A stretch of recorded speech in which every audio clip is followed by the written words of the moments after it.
tu as un rang à tenir. Ça, c'est le mantra qu'on m'assène toute mon enfance.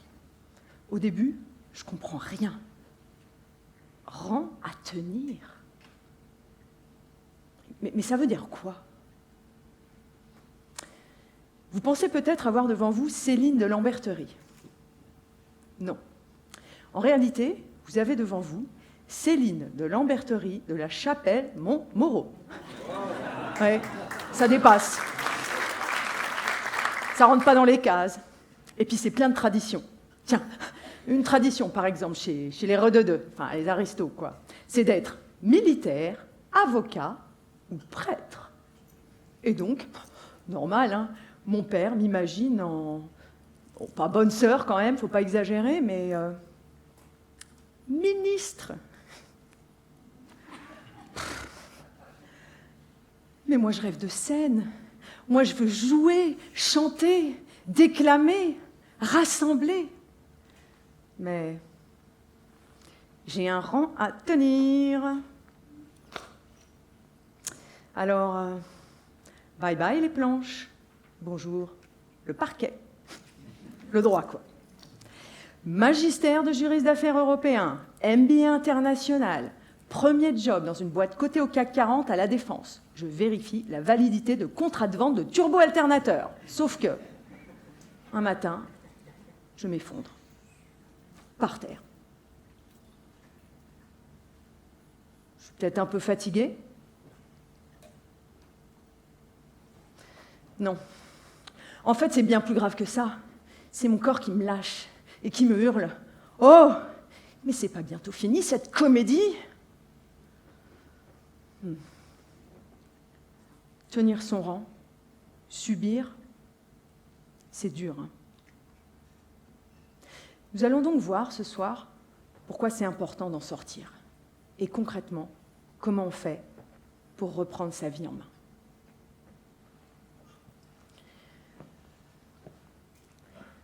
Après ce malaise, dans cette tour de la Défense, je réalise une chose. En fait, s'il y a une responsable dans cette affaire, bah c'est moi. Oui, personne n'est venu me mettre un pistolet sur la tempe pour tenir mon rang ou pour devenir juriste. Mais ce rang, à force de le tenir, bah on finit par rancir. Et on perd la vision. La vision, enfin pas la vue, hein, la vision collective. Celle qui donne du sens, un cap. Et puis on commence à blâmer les autres. Et alors là, quand on commence à se persuader que c'est de la faute des autres, notre cerveau va nous trouver toutes les preuves pour nous donner raison. Parce qu'il adore avoir raison, le cerveau. Il est biaisé par son SAR. Alors le SAR, c'est pas un poisson. Hein. Non, le SAR, c'est le système d'activation réticulaire. C'est un filtre que nous avons dans notre cerveau et qui va sélectionner les informations, parce qu'on en reçoit beaucoup trop, en fonction de nos centres d'intérêt et de nos croyances. Le SAR, il ne réfléchit pas. Il est juste là pour nous faire voir ce qu'on veut voir. Exemple, les femmes enceintes. Oh, mais c'est une épidémie ou quoi? Il y a des femmes enceintes partout? Non, il n'y en a pas plus que d'habitude. C'est juste qu'elles ont programmé inconsciemment leur SAR sur ça. Et le problème, c'est que quand on est plein de rancœur, eh ben on branche son SAR sur tout ce qui va mal. En revanche, quand on prend conscience que dans la vie, on ne peut pas empêcher les événements extérieurs d'arriver, mais nous sommes 100% responsables de la manière dont nous y réagissons, de ce qu'on en fait. Alors, on peut sortir de son statut de victime. On peut reprendre la main. Et puis on arrête d'attendre que ça vienne d'en haut ou que ce soit les autres qui changent. Et cette fois, on peut programmer consciemment son SAR sur ce qu'on choisit de voir. Quand je prends conscience de ça, comme par hasard, hein, on me propose de partir faire une saison de ski en Italie. Waouh! Ben, j'y vais. Je reprends la main. Parce que reprendre la main, c'est pas pour tout changer. C'est pour choisir là où on pensait devoir subir. c'est pas pour fuir sa vie, bien au contraire. C'est pour la rejoindre et passer d'une énergie de survie à une énergie de vie. Voilà pourquoi c'est important. S'il y a bien un truc essentiel dans la vie, c'est de la vivre vraiment, non?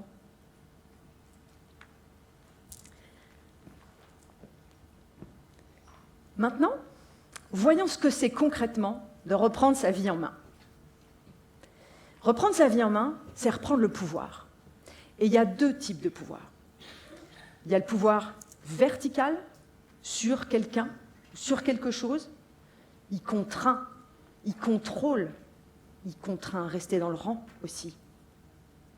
Alors, peut-être que vous allez me dire, la confiance n'exclut pas le contrôle. Certes. Mais en même temps, vous savez qui a dit ça à l'origine? Lénine. Donc bon, le pouvoir version goulag, bof. Et le deuxième type de pouvoir, il est horizontal. Non, c'est pas ce que vous croyez.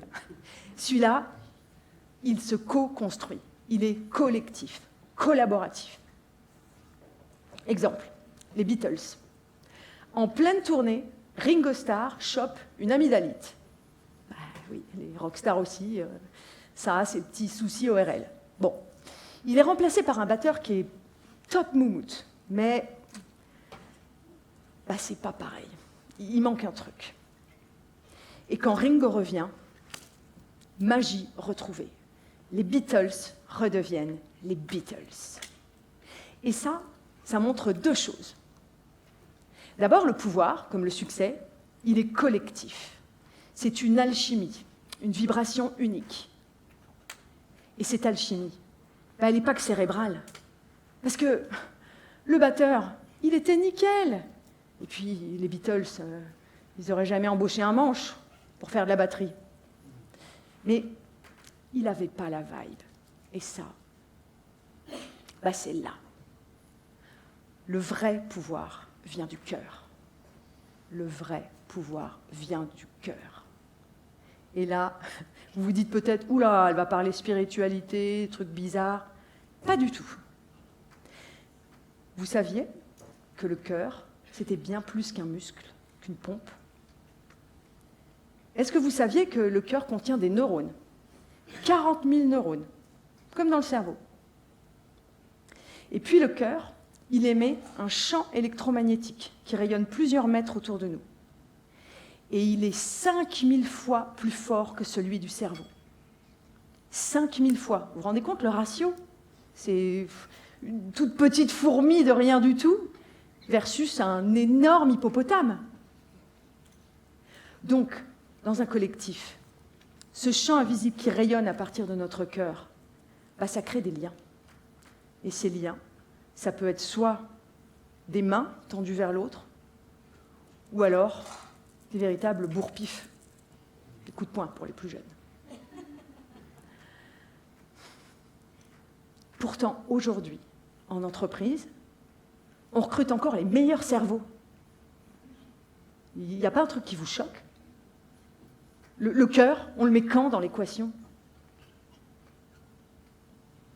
L'Oréal l'a fait.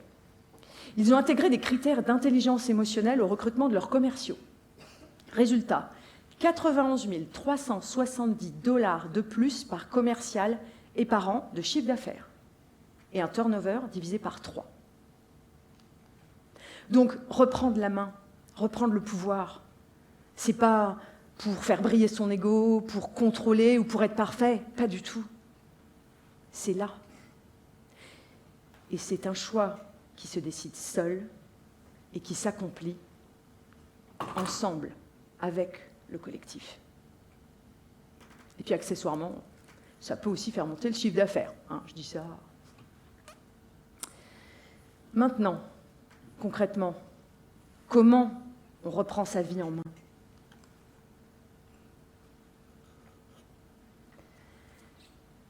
Na, na, na, na, na, na, na, na, na, na, na, Na na na na na na na na na na na na na na na na na na na na.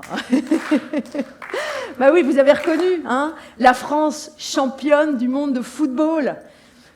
Tout le monde se souvient exactement où il était lors de cette fameuse nuit de 98.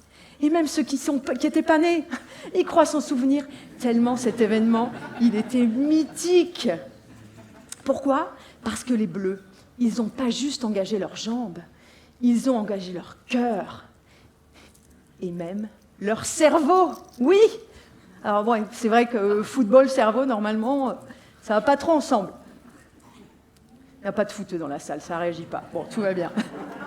Non, mais évidemment, ils ont engagé leur cerveau, ils ont engagé leur SAR, le fameux système d'activation réticulaire, pour passer du rêve à la réalité.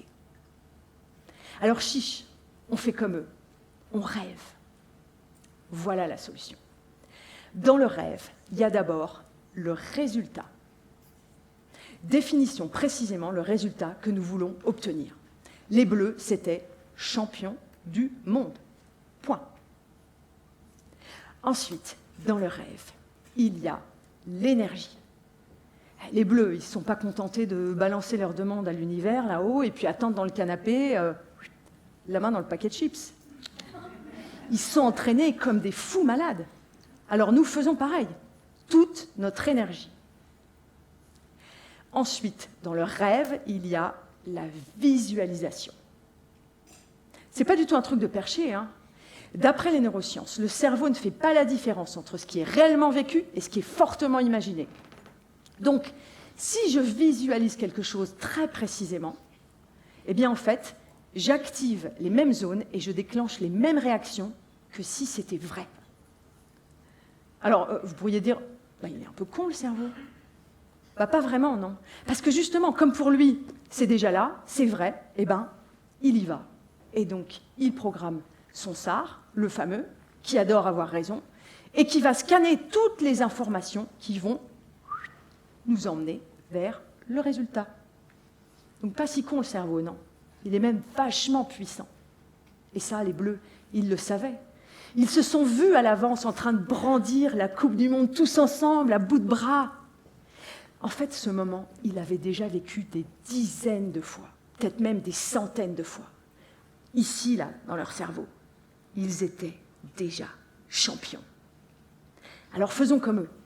Visualisons avec le plus de détails possible. Mais attention, ça ne suffit pas. Il y a un ingrédient qu'on oublie très souvent. Dans le rêve, il y a aussi les émotions. Vous vous rappelez du ratio, hein ? Fourmichette, hippopotame, mouse costaud, bien plus puissante que les pensées. Donc, ressentons à l'avance cette euphorie, cette extase qui va nous galvaniser quand on va sabrer le champagne pour fêter la victoire. Les Bleus, ils ont ressenti à l'avance l'explosion de joie dans leur cœur. Et puis, ils ont même ancré ça dans leur corps. Ils ont entendu les cris assourdissants de la foule en délire à l'annonce de la victoire. Et puis, ils se sont visualisés avec les confettis bleu, blanc, rouge ruisselants sur leur visage en larmes. En fait, ils avaient déjà tout incarné. Alors faisons pareil. Et là, vous allez me dire, bah ouais, mais les Brésiliens aussi, ils se sont vus en train de sabrer le champagne et ça n'a pas marché. Mais normal, il est dégueulasse leur champagne. Plus sérieusement, ça ne marche pas à tous les coups. Mais si on ne l'active pas, c'est sûr, ça ne marchera pas. Et ce qui fait la différence, c'est l'intensité. Les Bleus, ils avaient 60 millions de cœurs qui rayonnaient plein pot derrière eux. Alors, non, c'est sûr, hein, on n'est pas Zidane, on n'est pas petit, on n'est pas Deschamps. Mais nous sommes des champions. Si, nous sommes des champions de nous-mêmes. Tiens, qui ne s'est jamais dit « Waouh, alors ça, j'en rêve !» Et c'est arrivé. Hein, ce client rare qu'on déniche à la dernière minute, ce talent incroyable qui rejoint notre équipe, ou encore cette idée griffonnée sur un coin de table et qui fait un carton. Eh bien, nous avions activé notre SAR sans le savoir. en l'activant consciemment avec la solution rêve, résultat, énergie, visualisation, émotion, eh bien, on se prépare à le vivre pour de vrai.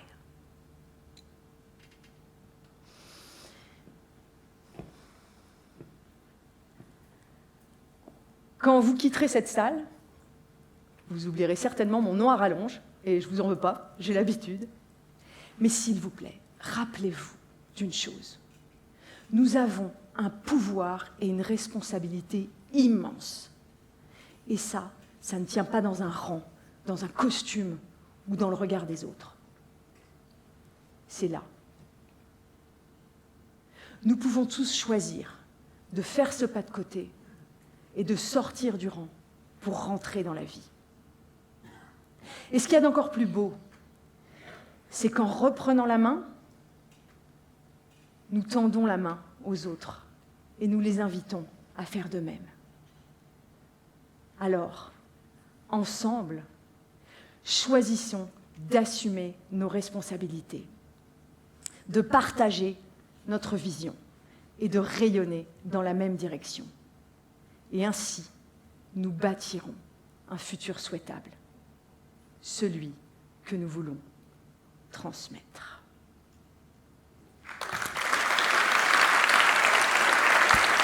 Merci.